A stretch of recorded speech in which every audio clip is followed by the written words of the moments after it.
안녕하세요. 저는 녹색연합 해양팀에서 활동하는 신수연입니다. 요즘 저는 제주에서 새로운 녹색연합 전문기구 해양시민과학센터 파란을 준비 중이에요.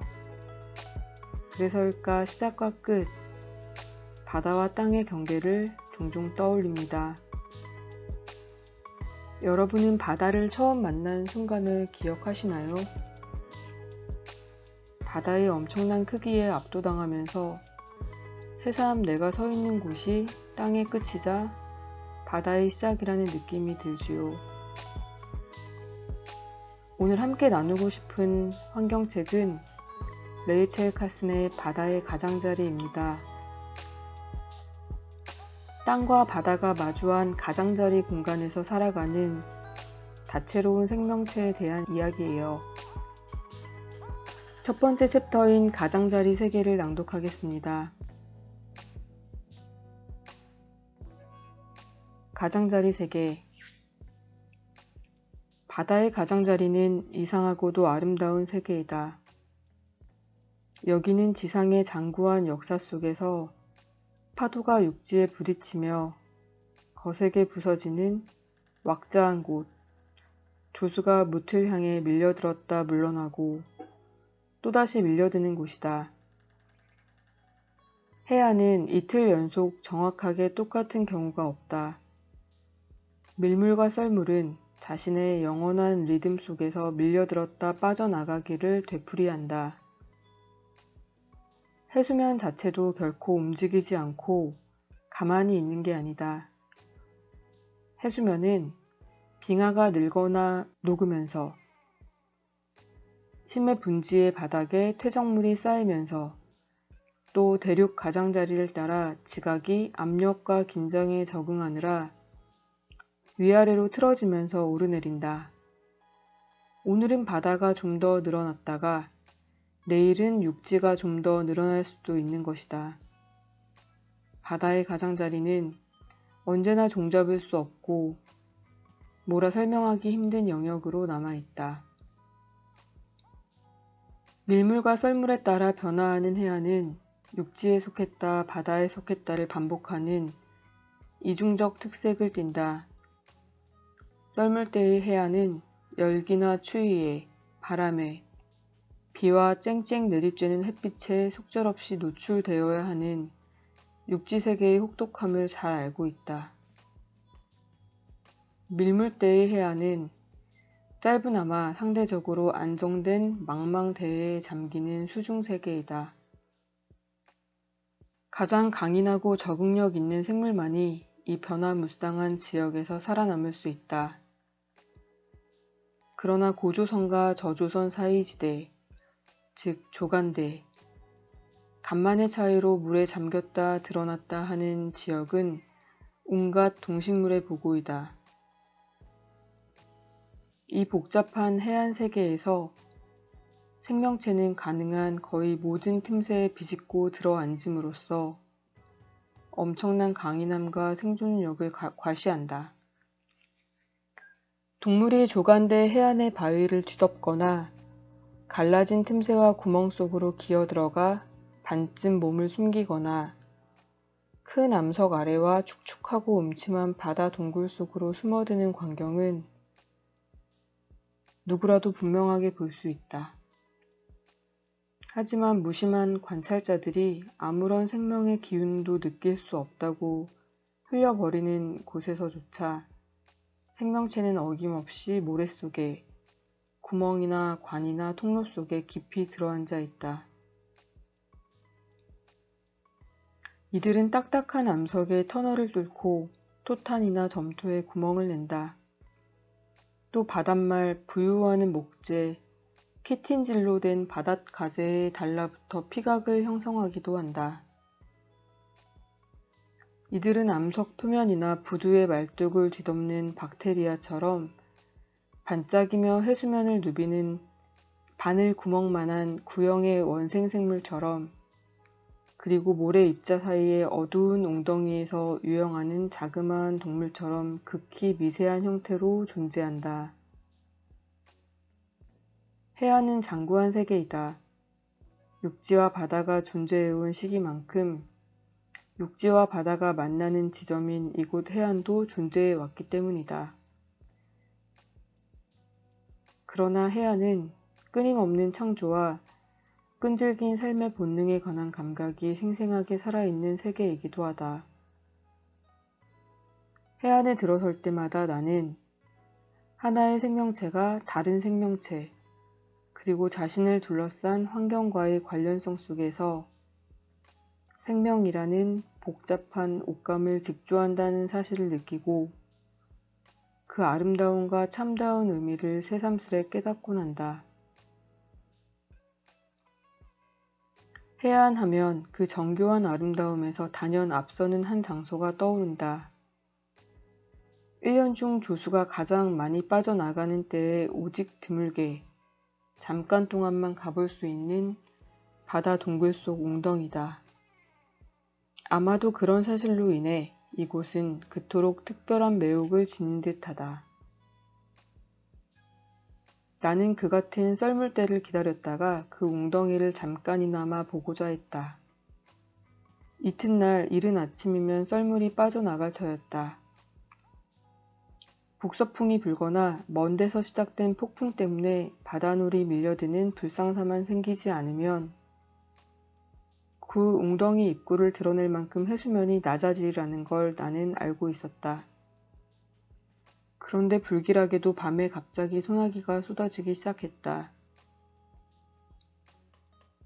자갈 무더기가 지붕을 때리는 것 같은 굵은 빗방울이었다.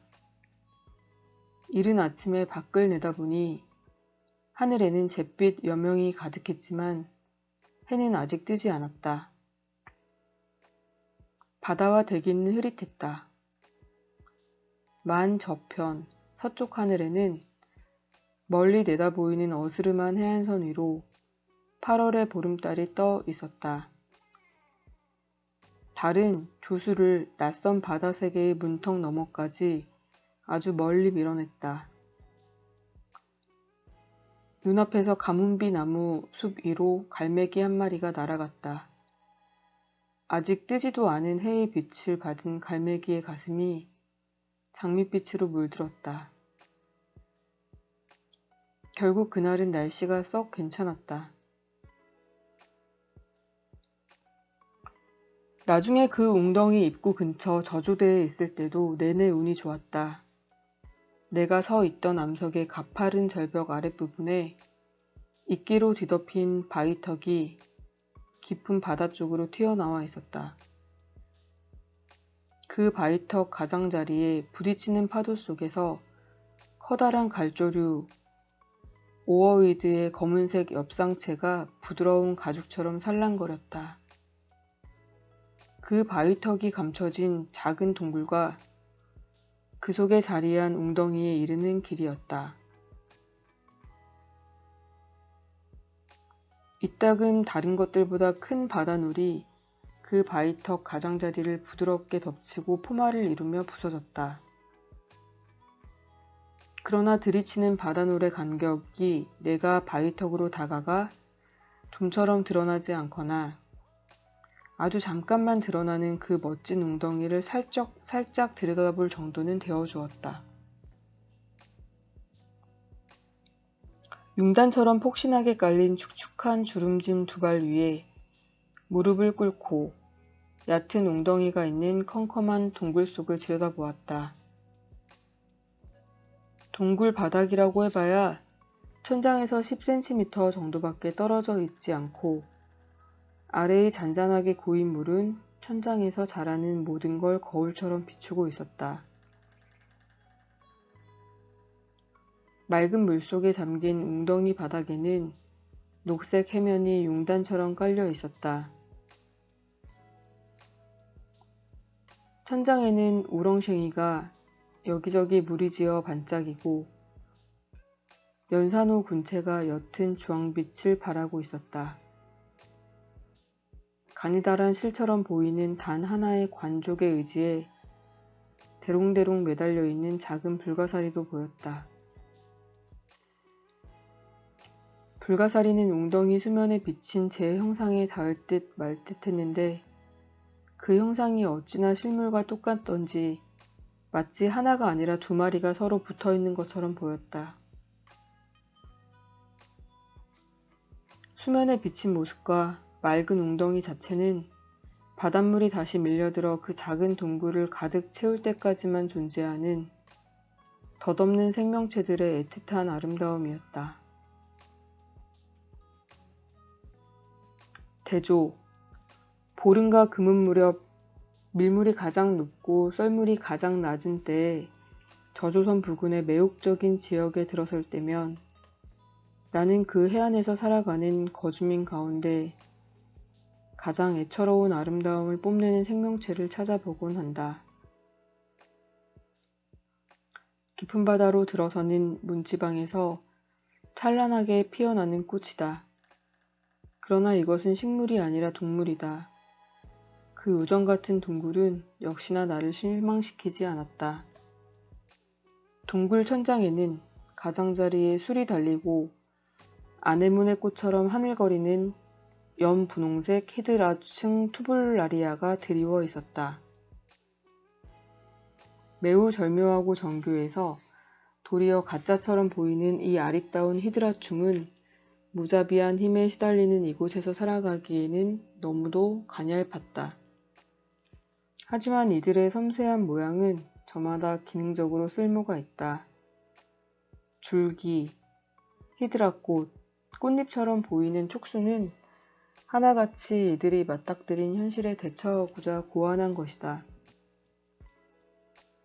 이들은 조수가 빠져나가면 그저 바닷물이 어서 돌아오기만을 기다린다. 그러나 밀물때 몰아치는 파도의 압력을 받으면 부서질 것 같은 히드라충의 머리가 기세 좋게 흩날린다.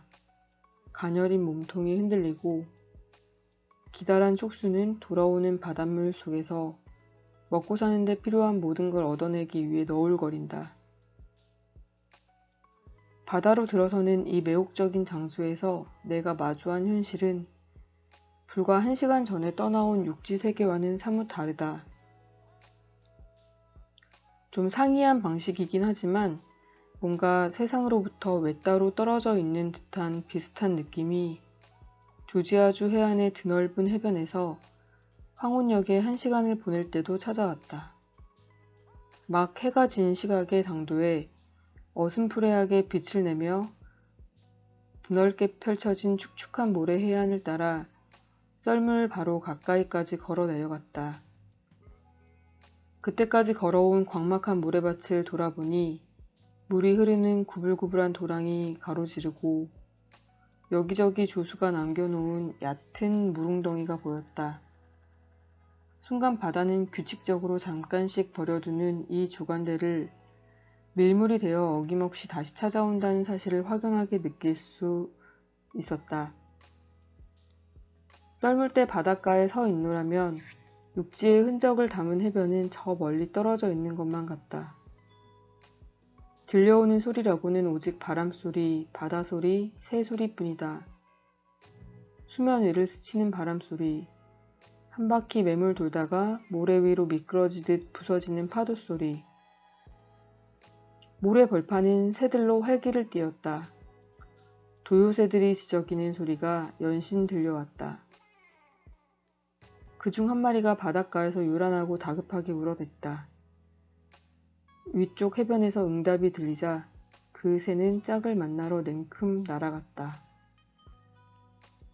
황혼이 내려앉은 모래 벌판은 마지막 남은 저녁빛이 군데군데 파인 물 웅덩이와 도랑에 비쳐 신비로운 기운을 자아냈다.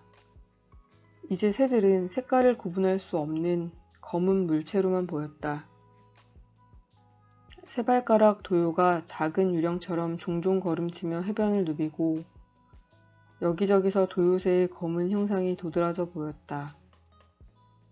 이따금 아주 가까이 다가가면 녀석들은 인기척에 놀라 소리를 지르며 달아나곤 했다.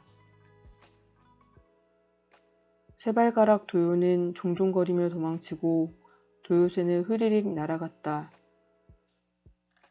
검은 제비 갈매기 아제비가 어슴푸레한 금속성 빛을 배경 삼아 바닷가를 날아다니거나 어렴풋이 보이는 커다란 나방처럼 모래 위를 휙 스쳐갔다. 녀석들은 더러 표면에 작은 파문이 둥글게 퍼져나가 거기에 작은 물고기가 있음을 알려주는 구불구불한 조수도랑 위를 스치듯 지나갔다.